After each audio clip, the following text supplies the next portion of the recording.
Hey everybody and welcome back. Last time we found out about the real Roronoa, find out about the pirate that was potentially based on the real Roronoa, Francois Leonese. But this week we'll be finding out about another connection in the world of One Piece. If you are new here, I am Gaz. This is Gaz Mash Cuts. We check out anime openings, endings, episodes, and we also do a little bit of the tales behind the characters of your favorite animes. So if you enjoy that sort of thing, make sure you hit subscribe. And obviously we do release these in advance over on Patreon and uncut and unedited. But let's get into today's story.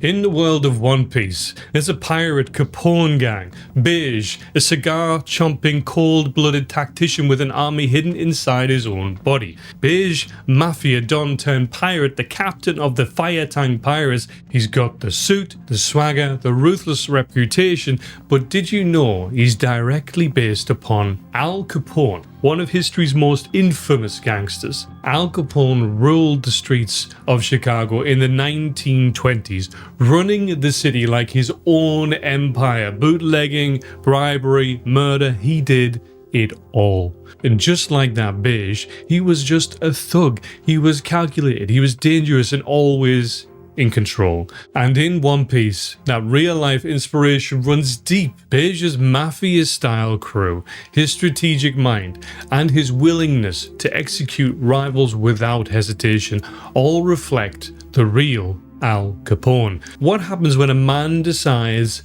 it's time to send a message? Let's rewind to the most notorious crime in Chicago's history. It's February the 14th, 1929, Valentine's Day. But love in Chicago, Illinois, love is the last thing in the air. What's coming is something far darker.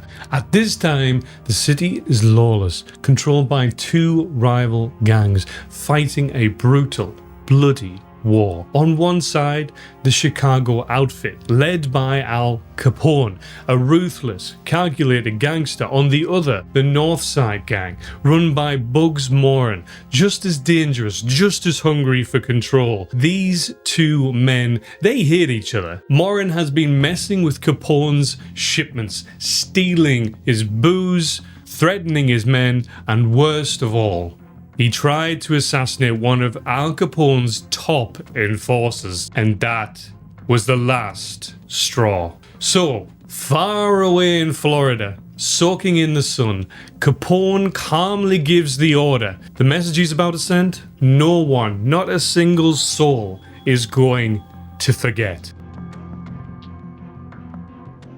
That morning, members of Moran's gang get a hot tip. A massive shipment of high-quality whiskey is arriving at their usual garage. 2122 North Clark Street, to be exact. To them, this is a routine. Just another day in their highly illegal, highly lucrative business. At 10:30 a.m., 7 of Moran's men arrive ready to unload the booze. Only there's no booze. There was never any booze. Instead, 4 men pull up in a police car, 2 dressed as cops, 2 in plain clothes. They storm inside, badges flashing. Line up against the wall. This is a raid. Now this is weird. This isn't how police normally bust them. But they're cops, right? So they don't question it. One by one, they turn to face the brick wall behind them. Footsteps. And then, silence. Without warning, without a single sound of hesitation, gunfire explodes through the air. Tommy guns and shotguns rip through 7 men at point blank range. It happens so fast, so violently, they don't even turn around. The gunmen, they don't stop. They keep shooting over and over and over until their bodies stop twitching. Then, just as calmly as they arrived, they walk right out the door. Hours later, police arrive, and what did they find? Carnage. 6 men are dead. One man, Frank Gusenberg, is still alive, but barely. his body riddled with 14 bullets. A detective kneels beside him. Who did this? Frank, bleeding out, choking on his own blood, struggles to speak. He gurgles out one word: nobody. And then he's gone. Now here's the wildest part. This massacre, this entire massacre, it wasn't just to send a message. It was meant to kill Bugs Moran himself.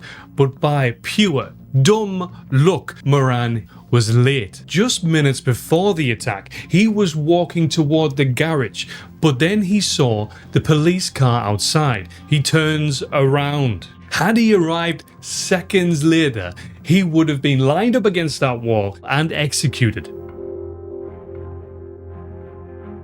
Al Capone never officially was charged, but now he's public enemy number one. The massacre shocks the country. It's everywhere. The papers, the radios, whispers about it in the bars, and within 2 years, federal agents take Capone down.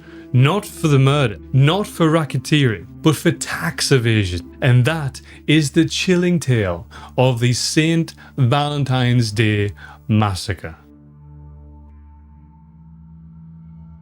Capone Bege doesn't just take inspiration from Al Capone, he embodies him. The ruthless protection, the iron-fisted control, the ability to erase enemies without any hesitation.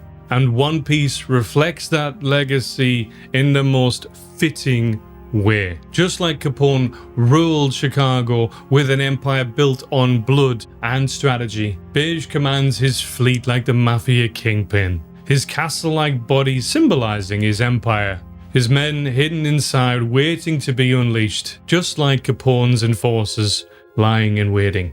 And when it's time to send a message, whether it's in Chicago or in the Grand Line, both men knew there's only one way to do it: fast, brutal, and final. And that's it.